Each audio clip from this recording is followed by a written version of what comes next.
We're live. Hello, besties and bosses. Sorry, I'm a couple minutes late. Was on time, but Facebook was doing that thing where I did not want to connect. But it looks like we are live. I'm seeing myself, so I think this is working. Sorry if you're listening on the replay because I know this is like a whole getting into the thing. I'm just going to pull this up in our group because this is a topic in particular I want to make sure I am workshopping with you, and if you have questions, I want to be available for those now or on the replay.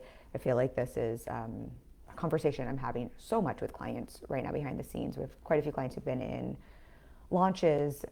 We'll just dive right in. So this has been, I think, extra present, just talking about the difference between conversion events and nurture events, and really what I'm seeing missing from a lot of conversion events when I'm supporting clients through this.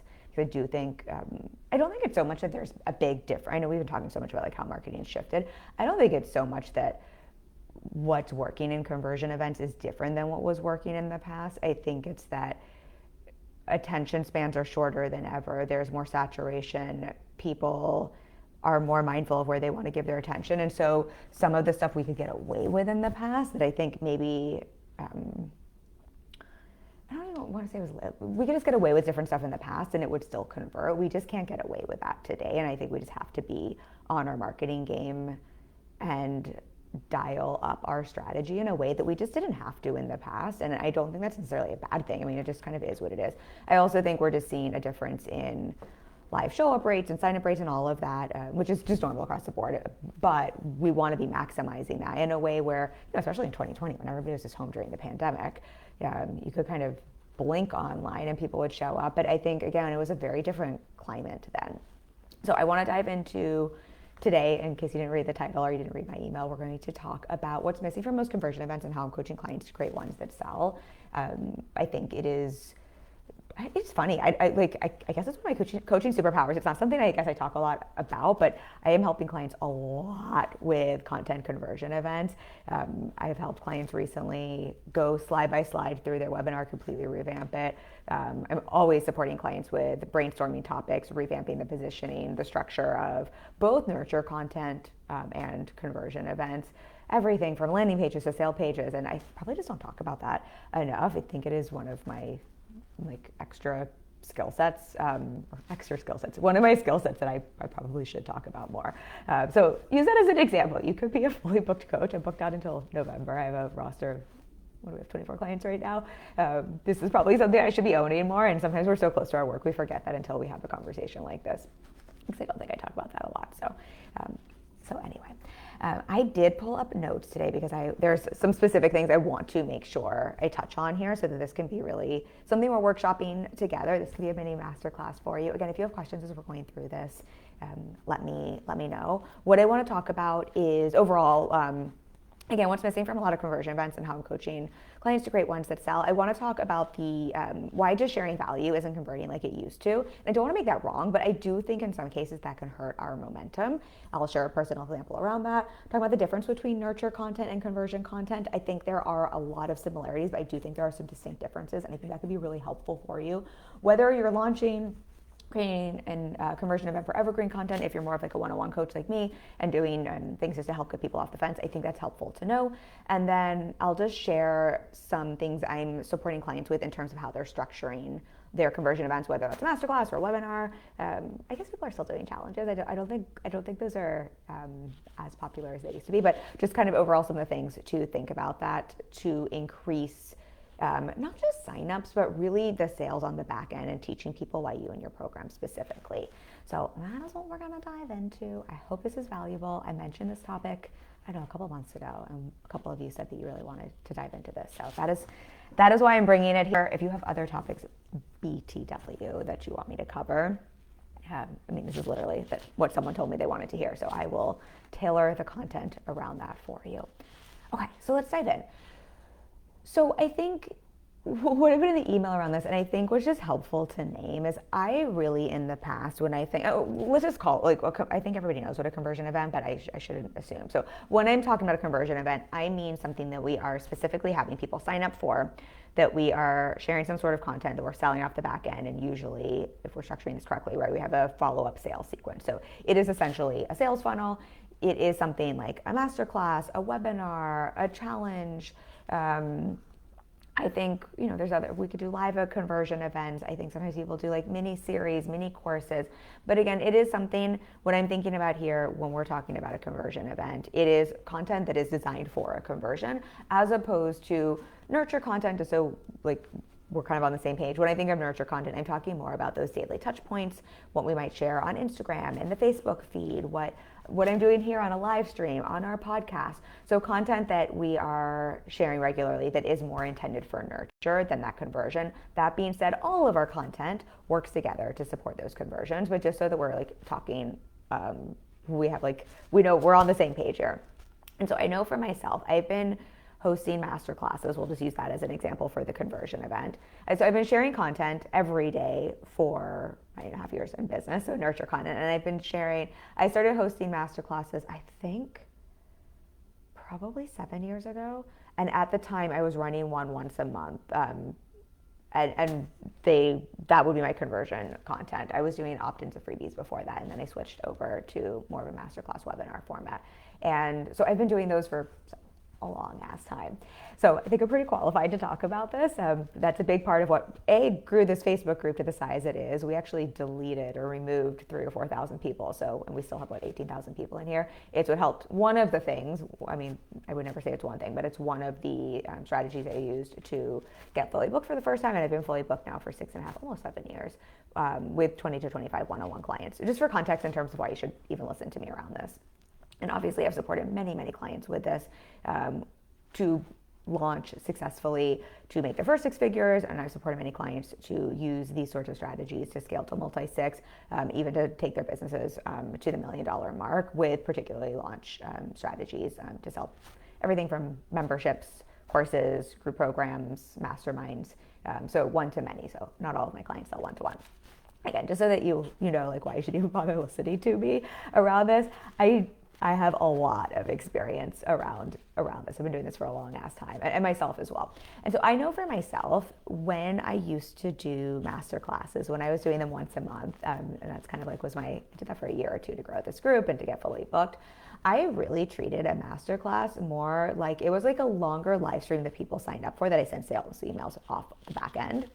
And I think that's something a lot of us did. And again, this is not wrong or bad. I think that time, it's not that worked. I mean, my live streams also convert and bring me in clients. But I do think that not only have times changed in terms of what the market is paying attention to and what's converting best, I think what has always been true is a really effective conversion event isn't simply something like a live stream or a nurture event or a podcast that we have people sign up for and then send some sales emails on the back. That's really nurture content that we have people sign up for and have some sales emails on the back. So again, I think that can still work, but I do think there is a really big difference. And I want to be mindful here. Like, yes, the market has changed. Yes, I do think I said this to a client yesterday. I shouldn't say this out loud, but I think it's just true. It is just harder. And I don't even like the word hard. I think we just have to be more intentional, and we have to step up our game in a way that we didn't have to a couple of years ago. I think all of that is true, but I think this is what has always been true with conversion events. So hopefully that's making sense. But again, just to put context here, I think what has changed so much in the online space is I do think there was a time where you could just share value and fire hose people with value. And while that might not have been the most effective strategy or the most effective way to sell, I think it really did work because we were not in a time of information overload. We were not in a time where people were so overwhelmed with options. We were not in a time with AI where we could get anything we wanted. Value was a commodity in such a different way than it is today. And so I do think I don't know that that's ever been the most effective sales strategy, but I do think that truly worked in such a different way. Not only are audiences more discerning, not only is it more saturated, not only is there a trust recession and all of that, but I really think just our behavior as consumers has changed dramatically. I mean, even if we think about COVID time, for example, I think we were just actually craving information in such a different way. We were home, we were bored. Just as an example here, I created a 6-week sales course during COVID. I mean, talk about like, that's what I wanted to use my time for. That's a whole nother conversation. and gave that away for free. You can still access it I only sell it for $99. I think I could easily charge $500, $1,000 or more for the value that's in there and the results people have gotten from it. That was all pure value. That was teaching all of the things. That worked really well in 2020 because people were at home and willing to sit and kind of consume something like that. And that converted really well for me. However, I do not think that is a conversion event. I think that is giving away a free course. And in many ways, if I offered that for free today, while it will do a lot to nurture my audience and build relationships and trust, it really would stretch out the window if I was like wanting to book clients and make sales and clients right now. I'm in a different position because I have a one-on-one business and most people don't, and because of the limited spots I have available. But just to give an example, just in terms of like, because I think we get really confused. We were like, I don't understand. Shouldn't I give people a taste of my work? Value worked really well in the past. I don't understand why that's different. And so I don't want to gaslight anyone. That did work. And I think it can still work today. It just creates a much longer runway to when someone will be ready to buy if we use lots of information and lots of value as a way to create conversions, because what we're doing is we are asking people who are overwhelmed, who can get information elsewhere, to first understand before they've built the know, like, and trust with us, why they should trust us enough to spend that much time consuming that information and value, which that is in and of itself a sale we have to make, right? Just because we fire hose people and give them a lot of value doesn't mean people are actually going to listen and pay attention to it. Hopefully that makes sense, right? I have to build trust with people, even in a free masterclass or webinar, to help them to understand why they should even pay attention to me. And so if I'm going to give you, for example, a 6-week sales course for free, where I haven't done all of the marketing to teach you why you should listen to me, to sell this program, to get you to buy in, and you're just downloading it for free, it's a really big ask for me to say, hey, trust me enough to listen to this information, to not get it from somewhere else and to consume all of it. But the other thing I'm doing is potentially overwhelming you.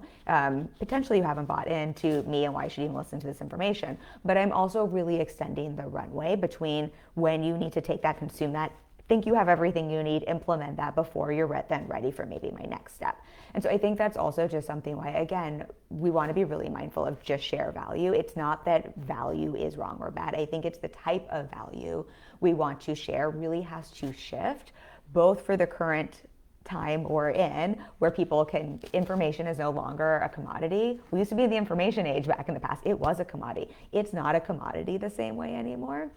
And in a time where people are overwhelmed, they're more discerning and they have so many options. If we haven't taught them why we are the person to consume value from, they're not even going to pay attention to all of that. And so I think with all of that is to say, like, it just doesn't work the same way it used to. It's not that it's wrong or bad. I mean, I hope I'm giving value all day, every day. I think it's just the way we have to think in terms of what type of value we give, which I'll explain in terms of conversion events and nurture content. I think just has to shift a little bit. And so I think of this more as, I guess we're always teaching, but less teaching like how to and more helping teach and create problem awareness, why us, and decision making. So hopefully I'll explain this a lot more. Hey, Kayla, nice to see you. Y'all, and seriously, like I literally am doing this topic because someone asked for it. So if you have questions, anything, like, use me, ask questions. I'm like here to be as helpful as I possibly can be with this, because I think this gets really confusing for people, and I don't think it has to be overly confusing. I think it's overwhelming, but I also know this is the kind of thing, I mean, this is our marketing, and this makes such a big difference. I know, especially with conversion events, y'all, like, we all pour so much into that. So if we're going to pour a lot of time, energy into these things for our audiences, I think it's helpful to understand what's going to give us the most bang for our buck. Okay, so I'm going to talk a little bit about the difference real quickly between the nurture, conversion, event content, and then I'll share just what I'm really seeing make a difference and what I'm just seeing some conversion event content miss. Okay, I need a sip of my coffee too. Okay, so with nurture content and conversion content, I think I said this at the beginning, but they're very, very, very similar. Even the way I think about structuring them are very similar, but there are some distinct differences. So all of our content is essentially nurturing, and all of our content can essentially convert, right? Okay. We're talking though again about the difference between nurture content and conversion event. When I think about nurture content, what I'm really thinking about is these are my micro daily touch points, or like this, right? Like where we're hanging out in a live stream. It is really intended to add an additional touch point. It's intended to build a relationship that know, like, and trust. I am here to demonstrate value. We're going to talk about the type of value. I want to educate, inspire, share my thought leadership. I'm also trying to create that brand awareness and relationship for me. And I'm often using this, I can still sell, but in using this as a touch point to build enough of the trust with people for things like my conversion events. I mean, I would say even like a sales call in my case, like a consultation call or a free call could even be considered a conversion event in like a one-on-one business. When I think about a conversion event, it is still building a relationship, right? It's still demonstrating value. It's still maybe educating, inspiring, creating problem awareness. Like it's still doing all these things and teaching. But I think one of the really big differences with a conversion event is a conversion event is strategically designed to move people through a decision-making process. And so when I'm creating a conversion event, I'm really doing this intentionally to help screen and identify the right fit people for something, to, yes, of course, build the know, like, and trust, but to very quickly help identify problem awareness and solution awareness and why my vehicle, my offer is the right next step, and then to move someone, obviously to make offer, but to move someone through that decision-making process. When I'm creating nurture content, it's not doing that, right? I mean, it might have aspects of this, but I'm not using today's live stream, for example, to move you through a decision-making process to hire me. That being said, you might have been hanging out with me for a while, followed my content for a while, be in the place where you're looking for one-on-one support, know that you've got a launch coming up, or know that your marketing is a place you really need support with because you want to bring in more leads or more sales, and hear this and book a consultation with me and book a intensive, or want to get on my wait list for one of my ongoing one-on-one spots opening up, right? So it's not that this can't convert, but the way in which I'm structuring this content is very different, right? So nurture content is, again, I think of it more as a touch point in building relationship, and it can still convert. It's more of that brand awareness. Why you? Conversion events, I think of it like, just to make it more simple, like I am really trying to strategically move someone through that decision-making process.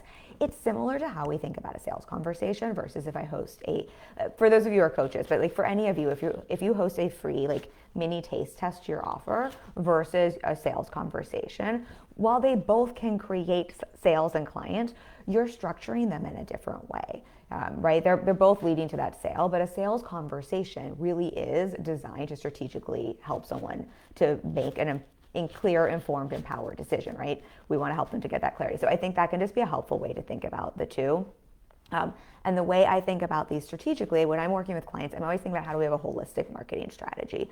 I think where a lot of us get in trouble is we just have one thing or the other, and we rely on it to do all of the heavy lifting for us in our business. And I think in a time like 2025, that it's just not how people are making buying decisions anymore. I mean, think about yourself. I know this is a great example. I just booked our tickets to Iceland. We're going to Iceland in a couple of months, and there's a really beautiful hotel we're staying at for a couple of days that I wanted to, like in the Blue Lagoon. My buying decision around that wasn't simply like look up hotels, go to their website, make a decision, right? It was really holistic. It's like then I peeked at their social media, then I looked at a couple of posts. I actually saw like, I don't know, I got targeted with something from some like influencer type person, like talking about their stay there, right? Like there were a lot of different touch points and things that informed that decision because it was a pretty high ticket place to stay at. It wasn't just like, oh, I looked up this place, like went through one sales funnel, so to say. And I think that's the case for most of us, right? Like, yes, people can just go through our sales funnel and just go through it as intended, but many people are getting multiple touch points, and that's what's really informing their buying, investing decision. So I really think about nurture content conversion events as part of your holistic strategy. And really, we want to have them working together to build that, those touch points, to build that trust with you, and to teach people the problem awareness, the solution awareness, and why you and your program are the right fit, not why the solution you have is the right fit, which I'll explain a little bit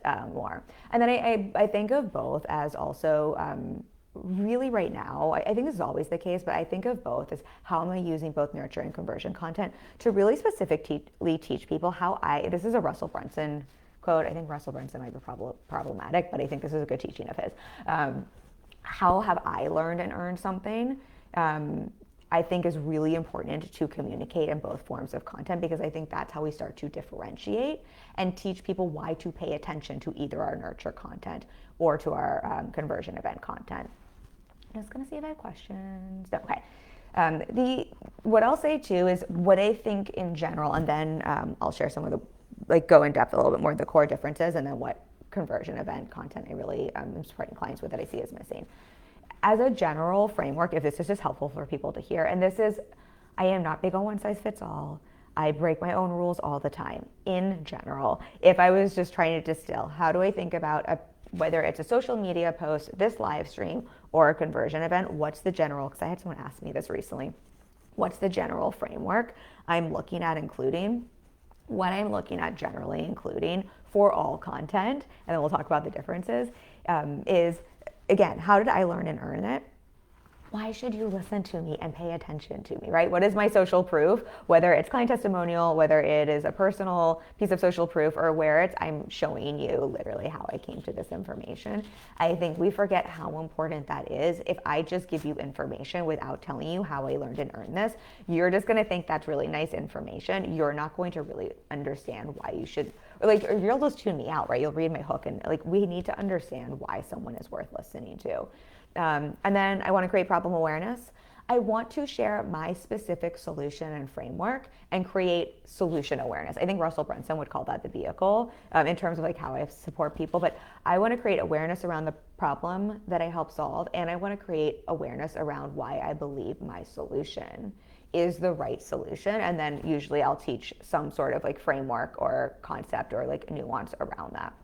And then, whatever the client testimonials, social proof, I think, to validate evidence. I always think I'm a lawyer building a case. I need to build some evidence around that. And then I will close with an offer. And so, again, not all of my posts on Instagram follow that exactly, but those are things I'm generally thinking about including in all forms of content. So hopefully that's helpful to hear.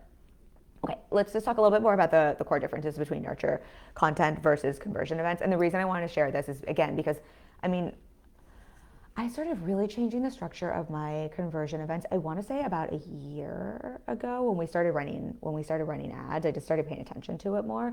Again, I'm not that I'm a special snowflake. I just think I'm a slightly different case because I don't need my conversion events to work the same way, because at any given time I have one, maybe two spots opening up now or in the future. But it's important to me to do this in the right way, because I want to get the most bang for my advertising money and for my efforts and for my time. I want it to be valuable for people who are showing up for my conversion events, right? I always want to respect people's time. That's how I'm going to build those long-term relationships. I want to ensure I'm bringing in the best fit clients. And I always want to test things so that I can best support clients with them as well.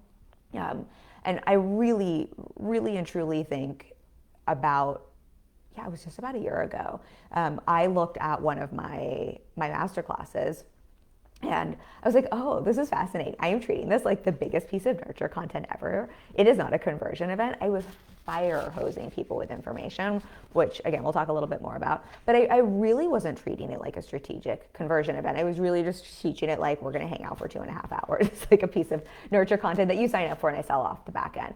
And again, it's slippery because in my case, because I'm selling something very different, often based on relationships I've built in other ways, it still converts for me when I do it that way, but it is not the optimal way for that to convert. Okay, so nurture content, if I'm looking at the difference between these, I think one of the things for us to remember with nurture content, yes, it can, if we're doing reels, they might be talking to cold audience as well. But in general, when I'm doing this live stream here, most of you are warmer audience. You're someone who's at least a little bit warmer to me if you're going to hang out with me on a Wednesday in the summer or listen to this in the vault later on for an hour. You're generally already in my audience and a little bit warmer.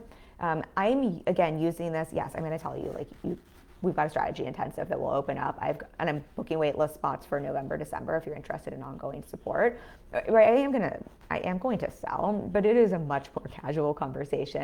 And I'm really using this to deepen our relationship, to build some of my brand, to increase my visibility, to increase those touch points, to take people through my customer journey for when I have a spot open up in November or January or whatever that is. I'm often doing micro problem solving here. So yes, I guess in some ways this is something I could turn into a conversion event if I wanted to, but if this were a conversion event, it would be much more structured, and I would be walking you through a framework, and it would be, not that I've clearly got notes, I put thought and intention into that, but it would be a little less casual.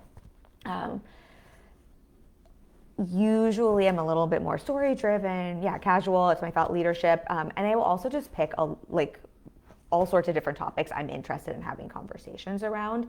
And I think about nurture content as well. I think of it as like these are more like the micro problems I solve and support clients with, and the broader conversations that I want to be, not even always broad, sometimes they can be really specific, but the conversations I want to be having that feel really important to me and the work I do, they're not always tied to the main core element of the framework of the coaching I do and why you should hire me. Again, it doesn't mean that nurture content isn't important and it can't convert, but it is just structured, and like what I'm focusing on is very different. And the other piece I would say that's really different with nurture content in general is we're not building that same sales tension that we would in a conversion event. I think that is one of the things with the conversion event, we are creating a little bit more tension with that problem awareness and with some of that urgency and scarcity to help someone, because again, it's decision-making focus as opposed to nurture focus. And with the decision-making focus, us humans suck at making decisions, right? We usually do need to create some sales tension, some urgency, some scarcity, some of that real clarity on the problem awareness and solution, like why now? I don't know if this is helpful, but I think of nurture content as well a little bit more like I'm having a conversation with an old friend versus meeting someone for the first time to like have them get to know me. Wait, no questions. Conversion events. So I think with conversion events, and then I'll share a little bit more around that, but just in terms of like what they're missing, but I think just so we can understand the difference. One of the things I really think is important to remember is when we're hosting a conversion event, ideally, we are speaking to a mixed audience of both warm and cold traffic. And so what we have to do in terms of why us, how we've learned and earned it, why someone should listen to us, why someone should trust us, and building that, we have to do that in such a different way than we do with nurture content, where essentially we're assuming a slightly warmer audience, unless you're creating something like a reel that you know is intentionally for reach, going to colder audience, which again, it's almost like you want to think about conversion events in terms of I'm also talking to a cold audience. But since we're talking about conversion events here, I just assume with a conversion event, I've got cold and warm traffic here. Not everybody, like some people probably just found me 3 days ago. And someone who found me 3 days ago can hire me in a day through a conversion event. I mean, they can anyway through nurture content, but if this is structured in the right way, meeting them where they're at. So I think with conversion events too, I really want to structure this in a way where I'm creating credibility.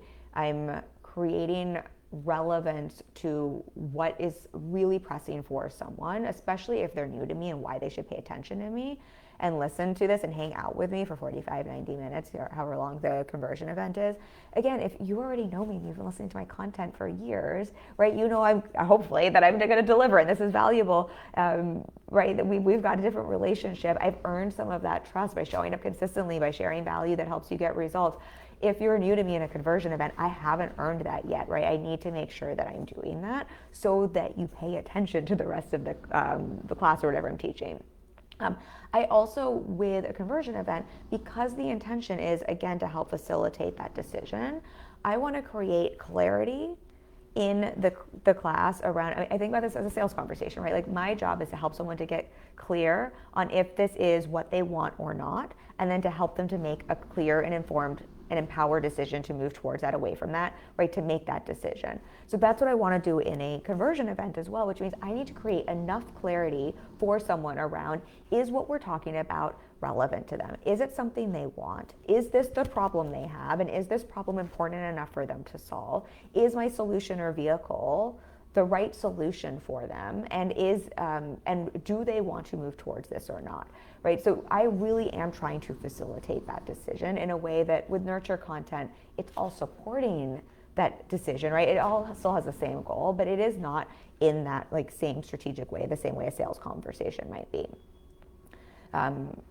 and so we're kind of condensing the customer journey, so to say, in a conversion event. And so I'm repeating this, but I think it's just helpful to hear. Again, I want to teach people why me, why you should even listen to me, why I am even worth like giving your time, and why what I have to say is worth listening to, paying attention to, trusting. I want to create problem awareness. I want to create solution or vehicle, in air quotes, as Russell Brunson would say, awareness.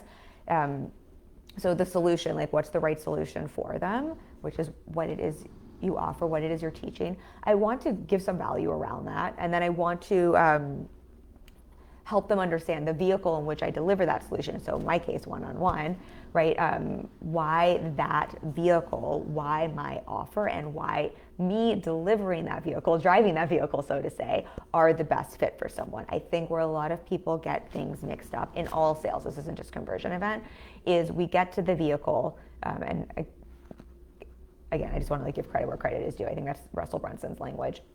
We get to the vehicle and we start to sell the concept of a vehicle instead of why us driving that vehicle, serving that vehicle, why we and our work and our approach and offer are the best and right fit, and really the only fit for someone, as opposed to why the vehicle is the right thing. Meaning, if I'm selling one-on-one, I can tell you why one-on-one is beneficial. I am selling the concept of one-on-one then in a conversion event.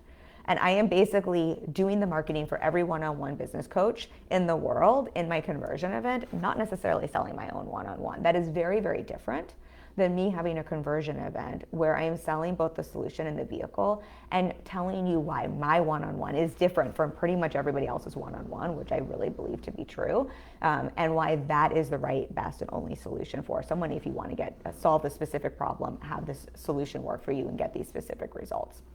Not to say that you can't get results without my one-on-one or one-on-one coaching, but I do think that I just show up for my clients. I think I'm really good at what I do, and I have 9+ years, over 5,000 one-on-one sessions in the trenches, and not just in the trenches with clients, but in the trenches successfully supporting clients to multi-6 and 7 figures and above in multiple niches, in multiple industries, and multiple business models. I'm studying this every day, so and I'm really invested and committed with my clients. They get so much hand-holding and one-on-one support. So I just know that is a very different offer than if I sell the concept of one-on-one. So not to overly speak to that, but I think that is something people really miss in conversion events.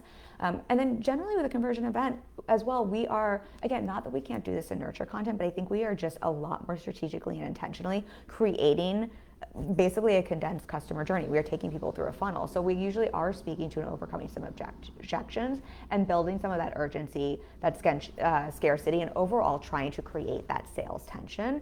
And what I mean by sales tension is we want to create enough tension for people around the problem they have that they want to relieve that tension with the solution and our offer, which is what we're doing in a conversion event. If we don't have any of that tension and any of that urgency or any of that scarcity, right? If there's none of that tension, then what we start to sell becomes a nice to have, or I will do this later. I will do this in 6 months. And I just will call the elephant out in the room. I know this is where, for so many of my clients, it's like, oh, this feels manipulative, or like I'm being really salesy. And the thought I have here is we can't create tension for someone that doesn't already exist, right?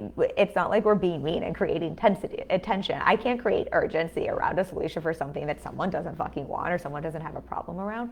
But I'm not really doing my job as a coach or as a service provider if I'm not creating a little bit of tension to help encourage someone to make a clear decision, yes or no. If I just let someone stay in limbo, or if I'm like, yeah, it's no problem, you're saying this is a big problem of yours, but like you can, like, that's cool. Like, just like you just take the next 3 years trying to figure this out, like figure this out on your own, come back to, like, that's not me being of service at all. If I know and I really trust and believe my offer, my one-on-one support, whatever it is you sell, can actually help relieve that tension and actually create a solution to solve that problem.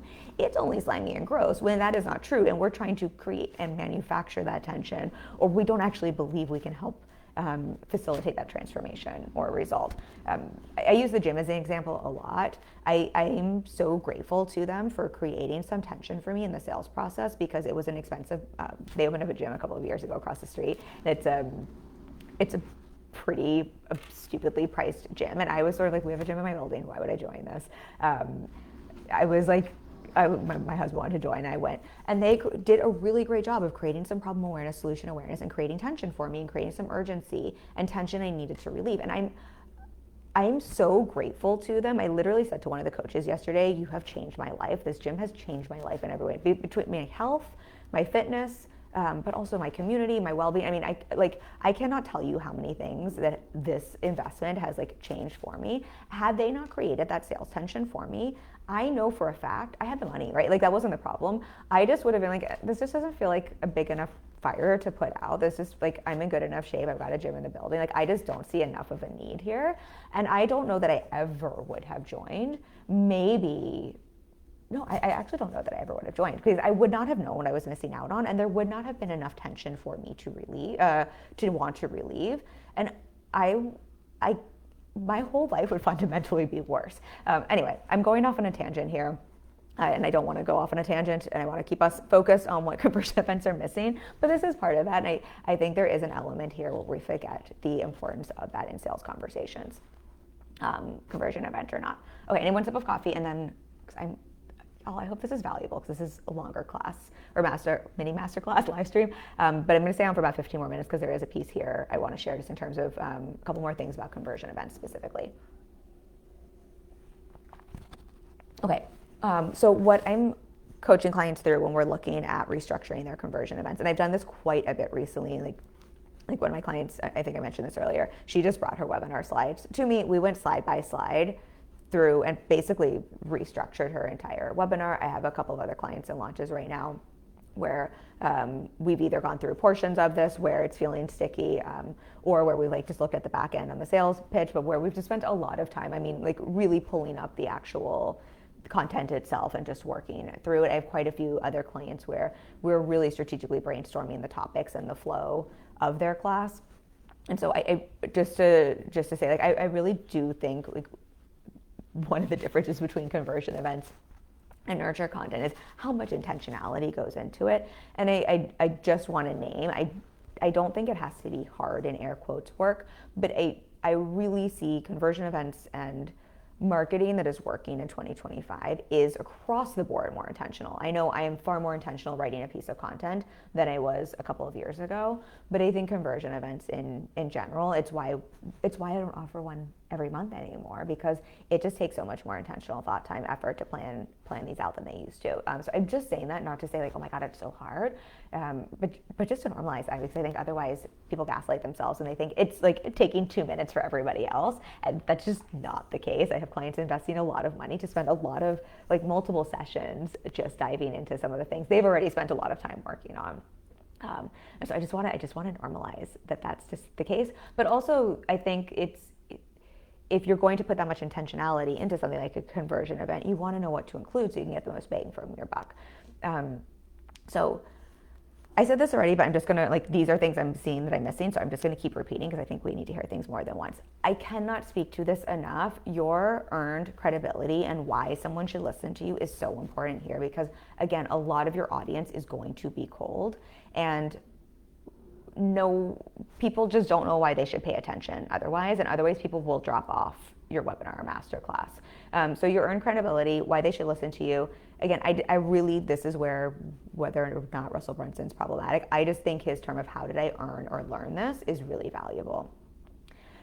I think a lot of conversion events are also really missing. So when we talked about problem awareness, helping create awareness around what you're going to teach, what is the problem it is solving, and why does it matter right now, is something a lot of conversion events are missing. And I think about this as I need to create a case like I am a lawyer as to not only why you should listen to me, but why this problem matters enough that we want to solve it, and why, and then my structured like journey, my structured solution and framework, I want to build evidence around why this is correct and something you should listen to as that next step. And I think this is where what I see happen a lot, and this is what I used to do, when we get into problem awareness and when we get into then teaching our solution, our vehicle, right? When we get into teaching like our framework, what I see most of us do is we get into over teaching the how. And I am so guilty of this. And again, it's not that this doesn't work. It is not that this is bad. This will just protract your customer journey and mean that it is more likely to have your conversions go down, especially in the immediate. So if your goal is, I want conversions to go up and I want to make sales now, this is going to generally decrease this. If you're like, hey, I don't care because I don't have a spot open up till November, December, right? Like it's a little bit different. I just want to nurture them. I'm okay with this protracting, that's fine, but I think it's really important to understand that difference. And so again, what I see happen for a lot of people, and again, I did this so much and it still converted, just not at the same degree, is we go really into teaching the how instead of creating and building a case, like we're lawyers, around the what.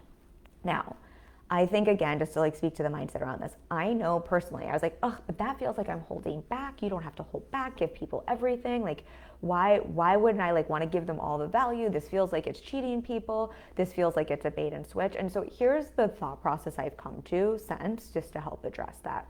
What I really, and I see this in myself, what I think we sometimes forget is when we can understand the right problem to solve in our business or in our health or in our fitness, that is so incredibly valuable, but it is also the first thing we need before we can understand the how. I'm going to use myself as an example. I'm going through perimenopause. Yay, good times. I am someone who loves, told you about my gym, right? I got super invested in my fitness and health over the last couple of years. I've always loved my fitness and health. And my body's changing because of perimenopause. And so I've been looking for a lot of information in terms of how I need to change my workout, because this is like way too much information for you, but just to give a little context here, like if I do too much cardio, because I work out pretty intensely, like is that going to spike cortisol? Is that going to make me gain weight? Is that bad for my longevity? Is that bad for my health, et cetera, et cetera? Is it bad for my hormones? When I am looking for support and a solution around this, because I've like talked to multiple people where I'm like, take my money. And it's really fascinating to me how much people resist wanting to take my money when I'm like, can you help me with this? It is really fascinating how people just want to teach me the how, and they have not, what I first need to listen to their how, like I kind of don't, I tune out. I don't want to hear about your workout. I don't want to hear about your eating plan. I don't want to hear about anything until you can first create and help me to understand the what and help build a case around that so that I know that that is true and relevant and something I should trust. Because otherwise, I like what I'm doing. I don't want to fucking change it. I'm only going to change it if you can help me understand and create problem awareness around what I'm doing and help me understand why that is relevant to me, why that is a big enough problem I need to change, and why your solution is the right solution, and build a case and evidence around that I actually want to pay attention and make this switch and to do something that feels hard and painful and like not what I want to do. If you don't do that, you can throw workouts at me all day long and I just will not fucking pay attention to them. And I am someone who loves to work out. You can throw healthy food at me all day long, right? I'm not going to make that. Like you can give me the how and I am just not going to listen. And I'm not even going to listen to your what unless I actually trust you, because especially in that space, I know that there are so many people who think they know what they know, but they don't. And I think I'm a special snowflake and that I'm a unique case. And so I need to like trust that you can understand the nuance of my fitness, my body, all of those things. So I'm using that as an example because it's outside of business, but I think we can see that show up in so many different ways. The most valuable thing to me is not the how. The how in many ways is like easy for me. And like that, I'm happy just to pay someone to give me the how. But I'm not happy to pay someone to give me the how until they built trust with me that I believe they are the right person to teach me the what and the how. And until they have given me the value of the what and connected the dots to say, hey, those symptoms you have, here's what's going on and here's the right solution for that. Hopefully this is making sense. And so, yes, I know sometimes we think we need to fire hose people with the how and teach them all the things. Most people aren't going to listen to that, or they're going to get over, or they're going to think they need to go implement all of that. And basically, like, we're putting a Band-Aid. Like, if someone just gave me a bunch of random hows without all of the nuance, right, I could just go and hurt myself or like stay stuck in the same place without like investing in the right answer, like the full nuance support. But I think the bigger thing there is I think we forget how valuable problem awareness is. I think about this as my job as a coach. One of my biggest roles as a coach for my clients is helping them to spot and solve the right problem, to give credit where credit is due. My coach Lacey cites, that's her language around that, or just to find the right gap and solve the right gap. That is what makes the difference between a client of mine making 6, 7 figures or staying stuck for years, taking a ton of action right? And really struggling to book clients or make money because so often we are too close to things, right? We can't spot the right problem to solve. And so we're doing lots of things. We have lots of solutions. The online space will give you solutions and information all day long. That is not something, but we don't know the right problem to solve and the right solution to match that. If I go to the doctor, right, I can go WebMD shit all day long. Why I pay for a doctor's support is they can actually identify the right problem based on my symptoms and the right solution, as opposed to WebMD and me creating like hypochondria and all sorts of different issues, right? And so we can actually address something quickly. So there's so much value in that. But I think this is one of the biggest places. I think a lot of us overteach. I think a lot of us fire hose people with information, and a lot of us are doing so because we think, that's what's valuable. That's what's going to create a sale. We're not good enough. We need to prove something. This is how we can differentiate ourselves from others. I know, I used to have such a thing where I'm like, I just give so much value. Like, that's why people should hire me. And it's like, but that's also really fucking overwhelming sometimes. So really, I would say don't just teach. Really help instead identify the right problem and the right solution and why your offer addresses those. If you can do that, that is what makes conversion event magic. That is still incredibly valuable. I would argue it's more valuable than teaching before that has happened. Once you've done that, then in your container, where there's the infrastructure, right? Because none of us can teach all of the things in 45 minutes or 90 minutes anyway, right? Then you can give them, now they're bought into the right problem, the right solution. Right now that I'm bought into my gym, right? I can go to the classes and get all of the how, so to say. Hopefully that is making sense. Let me know if you have questions though, because I would say if there was one note, like I'm just thinking about the most recent webinar slides I went through. One of the biggest notes I was looking at and going, I'm like, oh no, we got to cut this. We got to cut this. We got to cut this. We got to cut this. And certain things was, being really specific to, oh, this is how your audience thinks about it. Like, are they aware of this? Or like, let's connect the dots here, or let's really help them understand this here. Or like, let's showcase and highlight how you went through this, or why you specifically, like how you teach this differently than other people, or how you support people in your container. But a lot of it was honestly culling so much of in fact, I'm thinking of another client we just went through, and she's had massive increase in conversions from her webinars. One of the big things we did was really restructure the teaching style to take out some of the teaching stuff and more to have it be more in this structure.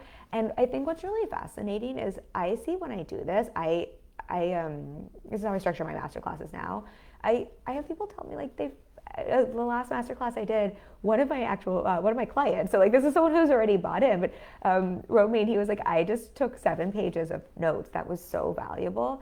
And so I'm sharing that here where it is still really, really valuable. I think, again, I sometimes think having problem awareness and knowing the right solution is sometimes the most valuable thing over having a bunch of information in the how. Okay, I'm going so long, so let me just see. I have a lot of notes here, but I think a lot of this is probably repetitive here. The last piece here I would just say that we were talking about in terms of conversion events, and just what I see missing is just remembering that conversions really do happen when we create sales tension. And I think a lot of us are just really scared of creating that sales tension. And this is not just in the webinar itself, though the webinar we want that to do, or the live event, it doesn't have to be a webinar. I'm just using masterclass webinar as an example. But specifically like in your follow-up and sales emails as well, I think just remembering we really are trying to create that sales tension. You have an unresolved pain. You have an unresolved problem. Now you have clarity on this is the right problem to solve, and I have a solution and vehicle for you to address that. And there is tension here because if we don't solve this problem, you don't get right? There's also desire, you don't get what you want. And now we see, here's the bridge, right? Everybody talks about the bridge, but like, what is it people always use? Like, you're on Pain Island and you can get to Result Dream Island. I don't know, people have funny ways of talking about this. But we do want to, right, we are creating that tension of you are here, we understand this, like this is the right problem solution, and like this solution is the bridge that gets you to the desired result you want. And with a conversion event, we have to create that sales tension. One of the ways we do that is we have to pick a big enough pain point and problem and a big enough desired result that it creates enough tension and it creates enough desire to want to solve that problem when someone has awareness, so that it is a need to have, not a nice to have. I think that's one of the big differences between conversion event and nurture content. A lot of nurture content I do is valuable. It's helpful. I have people message me, they're like, oh, I really need to hear that. But it is not necessarily me talking to a need to solve pain point or problem and that bridge to the desired result where I'm creating a lot of tension. It's a helpful, useful conversation in business. And with a conversion event, we really want to strategically pick topics that are closing a big enough gap. And overall, I'm always thinking about picking topics that are also solving and closing a big enough gap that is the core of the work we do, as opposed to just like smaller micro problems or nice to have problems to solve or nice to have results or parts of our work that are like fun for us but not the core element of why someone should hire us. So I'm going to give an example here because I think this is the last piece that I think is helpful to understand. Or that we're putting out, this I would say with the conversion event, the other thing I think about is like an opt-in or freebie, or it's something that puts out a big enough fire that we know all of our people have, that when they put this fire out, it helps create the readiness to take the next step to work with us. I think those are kind of the two ways to think about conversion event content, if that's helpful to think about. So I will use as an example here. I have, if you want this, just let me you can let me know in the comments or in the DMs. I have a profit planning playbook which walks through how to identify your profit margins, how to see the gaps in your business so that you can scale smarter, not harder. It walks through like sales metrics and like expenses and a whole like way just in terms of like noticing your overflow, and talks about like investing your overflow so that you can essentially scale smarter, not harder, and like have your money work for you. It's a masterclass I did. There's a free workbook. There's a free tracker. It's juicy. I offer that opt-in free, not as a sign up and not as a conversion event, as something that I consider nurture content, even though it's so juicy. But here's why. It's super juicy. It kind of gives a lot of information, so I don't think it's super designed as a conversion event, but it's also just not the core of my coaching and why you should hire me. It is an element and something I'm obsessed with and something I support clients with. I want my clients to be profitable. I want them to scale smarter, not harder. I think a lot about that in terms of business models and pricing structure, right? And strategically helping them with that. I have a lot of clients who are scaling in an overflow where I'm not a financial planner, but I'm very available to have those conversations just in terms of like how they're thinking about their money, what they're doing with their money. But that is not the main problem I solve. That is not the main solution I help my clients to achieve. That is not the main reason people hire me, right? I'm a business coach. The main reason people hire me is to learn how to think like a CEO and run your business, to set up a clear and strategic, holistic strategy with messaging to get a sales process in place so that you can make reliable, reoccurring 10K to 100K months, right? And all of the infrastructure around that, and then all the mindset shit that comes up around that, and really refining that over time, right? That is the bulk of the coaching I do. And so I wouldn't structure a conversion event around something that's sort of like, it's just one micro piece of my work. But I also just don't think there's enough tension there. I think for most business owners who are coming to work with me, their main pain points and problems are, how do I get more leads? How do I get more clients? How do I get more sales? How do I make more money? How do I do this consistently? I'm freaked out about the online space, like, right? I was making money, now I'm not, right? About the ebbs and flows. How do I get out of the feast and famine cycle? How do I, that's the main, that is the need to have pain problem, not how do I get so profitable that I can invest to have my money work for me and right to scale smarter, not harder. Of course they want that, but that is definitely a nice to have and not a need to have. There's just not as much tension or urgency around that. So I have it as an opt-in free, opt-in to nurture and to give value. And because I also just think it's an important fucking conversation. We don't have enough in the online space. It is nurture content for me, even though it's really juicy and there's a lot there and it's really valuable. And seriously, if you want that, it's free. It's up. You don't have to sign in for an opt-in. I literally will give you a link and just give you access to all of that, because it's also just a conversation I wish we had more of in our online space and don't. But that's why it's opt-in free. That's why it's nurture content and not a conversion event. And so when we're thinking about conversion events, again, I think that's where we sometimes just think, if this is really important, if this is really valuable, if this is something I ever talk to my clients about, if this is something that's helpful, if this is something I care a lot about, and I'm giving a lot of juicy information and a lot of tools and spreadsheets and things, it's a great conversion event. That's a great nurture, but that really isn't creating that tension, right, that sales tension, it is really not around a need to have. It is really not putting out an important, like the biggest fire or the biggest desire, at least my audience has.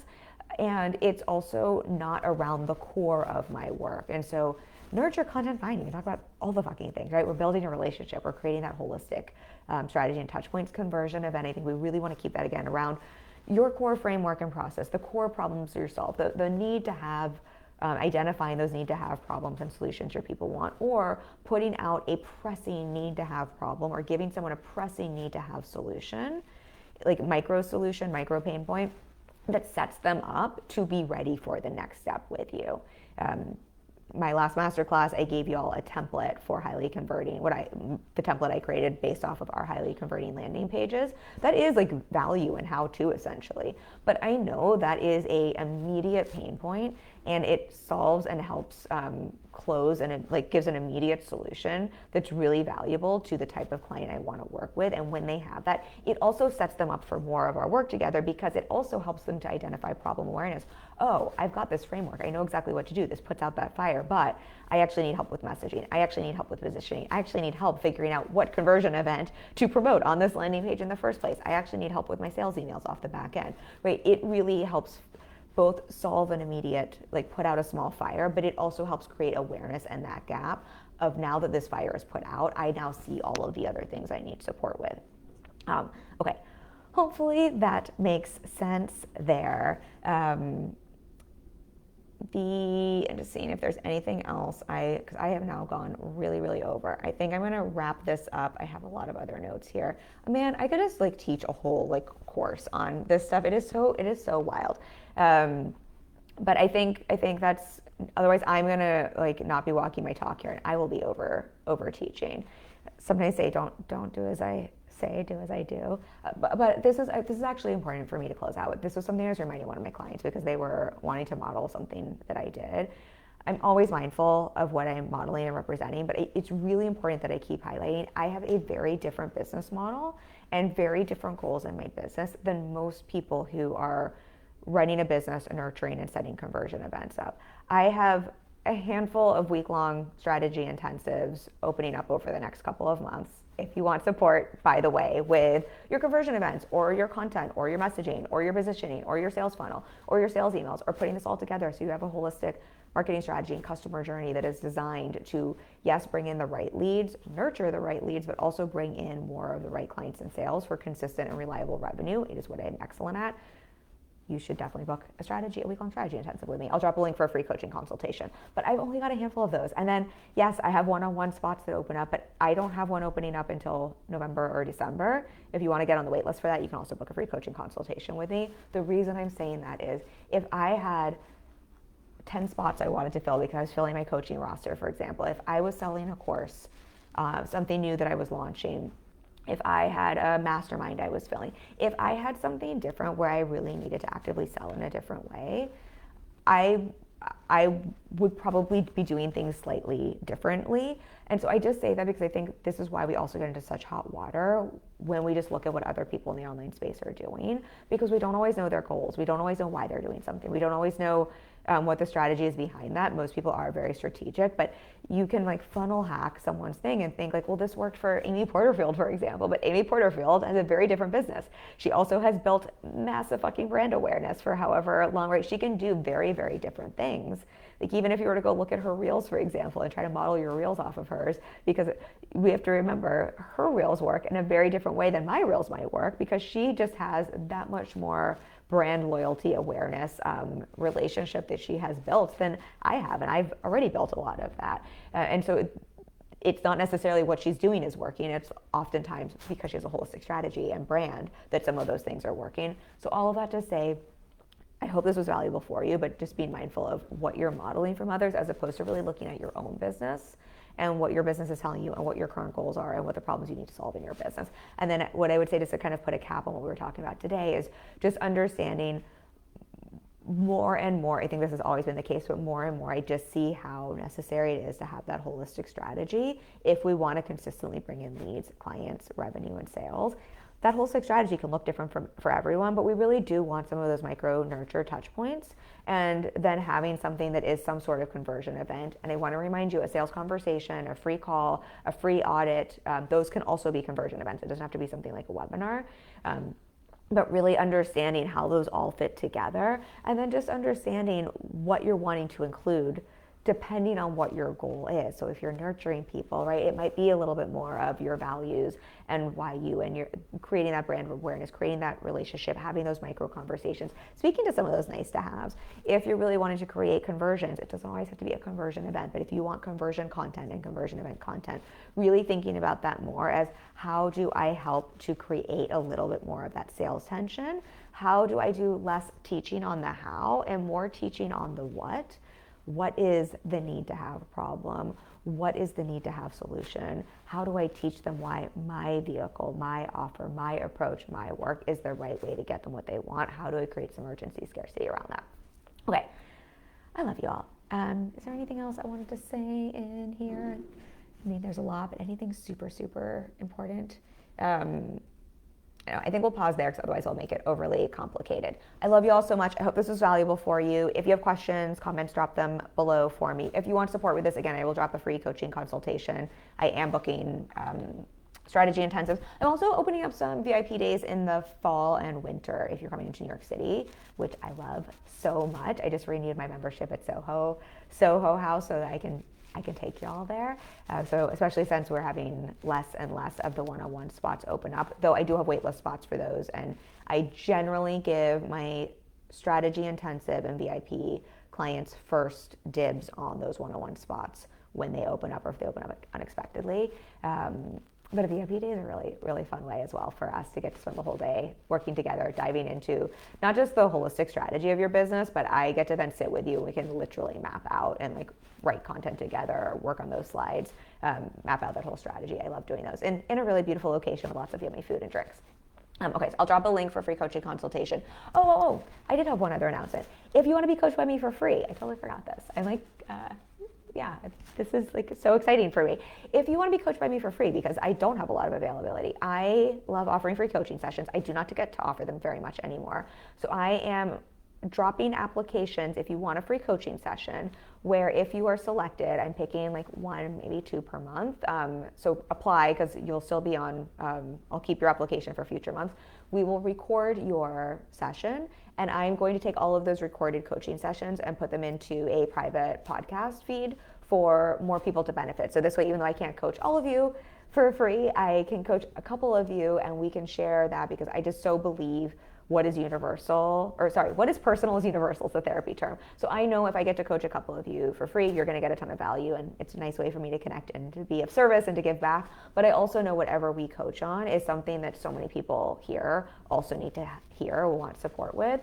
So we'll be able to pay it forward, so to say, and to support more people through that, through having your session recorded. So if you're open to being recorded and you want to be coached by me for free, I will drop a link for the application. We picked our first round of people, so I'll pick some more coachees for September. So you have plenty of time to apply. And again, please apply, because I'm holding all of the applications. I just only have so many space for those. So, even if you apply now, you could still get picked in November, for example. Like, please go ahead and apply if that's something you're interested in. Okay, that was all the things. I went so long today. I love you all so much. I will see you next week. I hope this was helpful. Bye.